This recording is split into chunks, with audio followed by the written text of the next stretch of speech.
Ya mau gimana lagi, emang udah takdir. Nah ada kan orang yang pakai alasan takdir nih. Aku rasa mayoritas orang di bumi ini percaya konsep takdir ya. Percaya kalau hidup ini ada yang ngatur, percaya nasib kita sudah digariskan. Percaya kalau segala alur peristiwa di dunia ini tuh udah ditentukan, udah predetermined, sudah pre-written.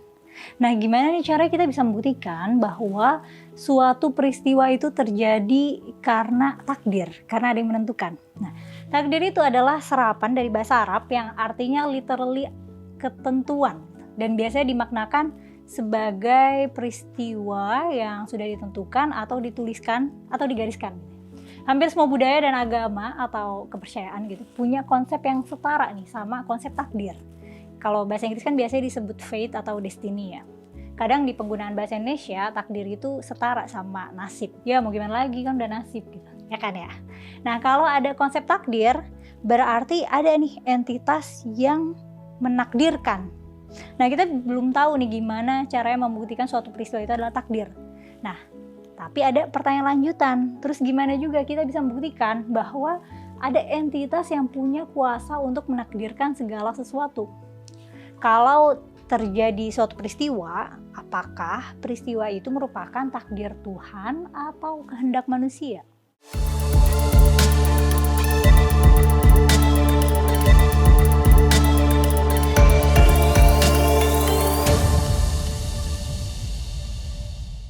Halo, ketemu lagi sama aku Mela di channel Forbidden Questions, tempat kita mengeksplorasi pertanyaan seputar budaya dan agama.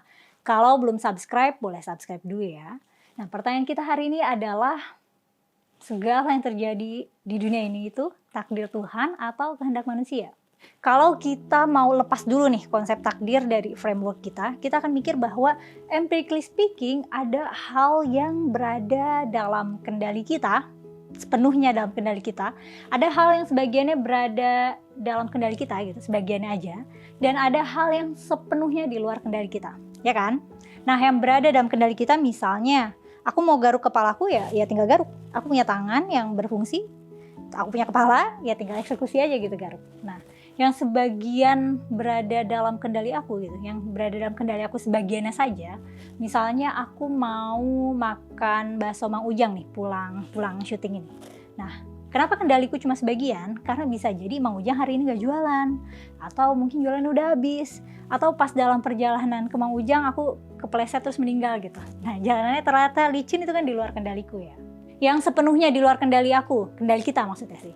Misalnya kita pengen nih hari ini jam 1 siang hujan, terus habis hujan ada pelangi, dan kita pengen awannya tuh bentuknya kayak anak ayam. Nah itu gimana ngusahainnya? Oke, hujan bisa aja ya, hujan buatan gitu. Nah pawang hujan of course nggak beneran punya kendali nahan atau nurunin hujan ya. Yang kayak gini ya sepenuhnya di luar kendali kita lah ya. Kalau kita mau masukin konsep takdir ke framework ini, letaknya di mana nih? Di semuanya atau di bagian yang di luar kendali kita? Kalau dalam konsep takdir di teologi Islam, di ilmu tauhid, ada klasifikasinya nih, ada qadha, ada qadar. Sederhana ya, qadar adalah ketentuan yang nggak bisa diubah.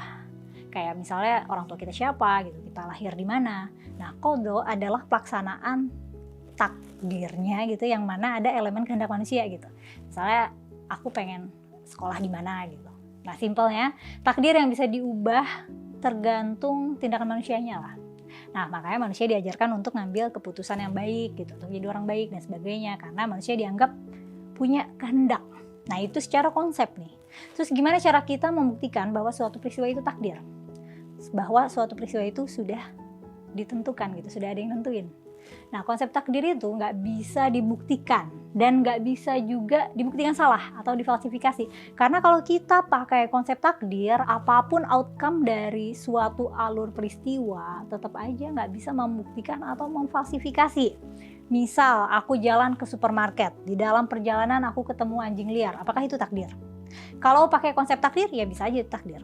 Tapi kalau dalam perjalanan aku ketemunya sama kambing, apakah itu jadi bukan takdir? Ya kan nggak gitu. Nah itu apapun yang terjadi secara konsep nggak bisa dibuktikan sekaligus nggak bisa dibuktikan salah. Sebenarnya suatu peristiwa itu ya sesederhana konsekuensi dari peristiwa yang sebelumnya. Misalnya aku adalah anaknya bapak ibuku ya karena mereka bikin anak dan hasilnya aku gitu. Rambutku hitam karena ini sifat yang menurun di keluargaku gitu. Chance rambutku hitam ya mungkin 100%. Dan sebagian besar orang Indonesia aja gitu. Nah aku sekarang pakai baju ini karena sebelumnya bajunya aku pakai dulu gitu. Kalau kamu lulus ujian yang ada passing grade-nya, yaitu karena kamu bisa jawab soal ujiannya dan seterusnya dan seterusnya. Nah konsep takdir itu ada di mana letaknya di peristiwa-peristiwa ini? Mau kita pakai konsep takdir ataupun enggak, faktanya alur peristiwa adalah rantai konsekuensi.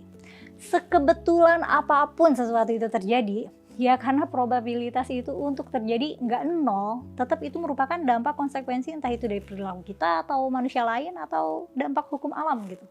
Sebuah kebetulan yang kayaknya ajaib banget bisa terjadi, kayak misalnya tahu-tahu nih Brad Pitt lewat depan rumah aku, bagi-bagi duit 1 miliar, ya kan nggak mungkin ya. Tapi secara probabilitas mungkin nggak? Iya bisa aja ada skenario di mana Brad Pitt lagi di Jaksel bagi duit gratis gitu. Kalau misalnya aku berharap yang lewat depan rumah aku Michael Jackson, ya itu kemungkinan nol, nggak mungkin ya, nggak mungkin terjadi.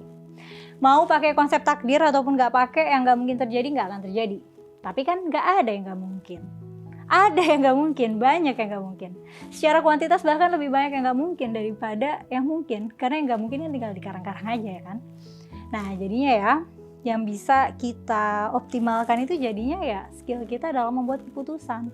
Kita bisa nih mengoptimalkan skill kita dalam mengambil keputusan dengan cara misalnya nambah pengetahuan, nambah pengalaman, dan meningkatkan kemampuan penalaran kita lah. Sebelum ambil keputusan kita udah bisa nih proyeksikan dulu nih risikonya gimana, benefitnya gimana, dan seberapa cost gitu atau seberapa banyak effort yang harus kita keluarkan untuk mengoptimalkan hasil. Dan jangan lupa juga untuk identifikasi hal yang di luar kendali kita atau hal yang nggak bisa kita prediksi outcome-nya. Kalau misalnya outcome-nya di luar prediksi ya berarti ya mungkin ada yang miss, mungkin variabel yang kita pakai untuk mempertimbangkan itu masih kurang karena sebelumnya nggak ketahuan gitu. Wajar kalau kita nggak tahu cukup banyak hal untuk memprediksi dengan akurasi 100% gitu ya. Karena kita apalagi kalau kerjanya perorangan gak mungkin bisa tahu segalanya kecuali buat hal-hal yang formulanya udah ada dan baku gitu ya, hukumnya udah ada. Kayak misalnya formula matematika kan udah pasti gitu ya, kayak 2 tambah 5 ya pasti 7 gitu. Ya pokoknya apapun hasilnya, apapun dampaknya, apapun dampak konsekuensinya tetap gak bisa memvalidasi takdir itu berlaku gitu, konsep takdir itu berlaku. Manusia secara umum punya kecenderungan untuk melekatkan makna pada sesuatu yang sebenarnya nggak ada makna apa-apa. Termasuk peristiwa-peristiwa yang terjadi sama kita. Ketika sesuatu terjadi, anggaplah aku misalnya dapat kesempatan untuk kerja di pemerintahan. Ya udah aku bikin makna, oh ternyata aku dibukakan jalannya di pemerintahan gitu, atau aku bikin tujuan hidup gitu. Mungkin ini tujuan hidup aku untuk bikin perubahan untuk negara ini misalnya. Ternyata atau aku bikin misalnya ternyata selama ini jalan hidupku begini karena aku dipersiapkan untuk berperan di kerjaanku yang sekarang. Nah ketika sesuatu terjadi, manusia punya kecenderungan untuk memberi kesan bahwa itu terjadi secara ajaib dan memang sudah diatur untuk terjadi buat kita gitu. Kita memberi makna bahwa sesuatu itu terjadi for a reason yang sebenarnya padahal reasonnya itu ya ide kita sendiri. Suatu peristiwa nggak punya makna yang inherent. Dia di dirinya tuh nggak ada maknanya sebenarnya. Nah kita ini manusianya yang memberikan makna. Membuktikan konsep takdir itu kan nggak bisa ya. Nah membuktikan adanya entitas yang menakdirkan itu juga nggak bisa ya. Nggak bisa dibuktikan dan nggak bisa difalsifikasi karena tadi apapun yang terjadi, mau kita percaya takdir, percaya ada yang menakdirkan, faktanya alur peristiwa itu ya rantai konsekuensi aja. Ngomong-ngomong soal takdir, ada nih suatu gagasan yang dipopulerkan oleh Friedrich Nietzsche dan sering didiskusikan dalam filsafat Stoa ya, atau Stoicism gitu, karena ada di karyanya Marcus Aurelius dan Epictetus. Sebutannya itu amor fati, frasa Latin yang secara literal maknanya adalah mencintai nasib atau mencintai takdir. Nah biasanya didefinisikan sebagai sikap menerima atau embrace apapun yang terjadi di kehidupan kita, baik itu derita, baik itu bahagia, nasib yang buruk, nasib yang baik, terima saja, cintai saja. Dan aku pribadi ya merasa itu attitude yang bagus karena kan kita gak bisa mengubah apa yang sudah terjadi sama kita, jadi ya mau gimana ya terima aja. Pun kalaupun kita tolak nih, kita benci nih sama nasib kita yang udah terjadi, ya gak bisa ngubah apapun di masa lalu, ya gak sih? Nah ngomong-ngomong kalau konsep takdir itu ada, kamu pengen gak ditakdirkan jadi orang lain? dengan nasib lain gitu. Kalau kamu dikasih kesempatan untuk memerankan hidup sebagai orang lain, mau nggak? Kamu akan ambil kesempatan itu, atau kamu tetap pengen jadi diri kamu yang exactly kayak kamu sekarang? Tulis jawabannya di kolom komentar ya, nanti aku baca. Makasih sudah menonton sampai selesai, sekalian juga like dan share ya. Aku Mela pamit dulu, sampai ketemu di konten selanjutnya.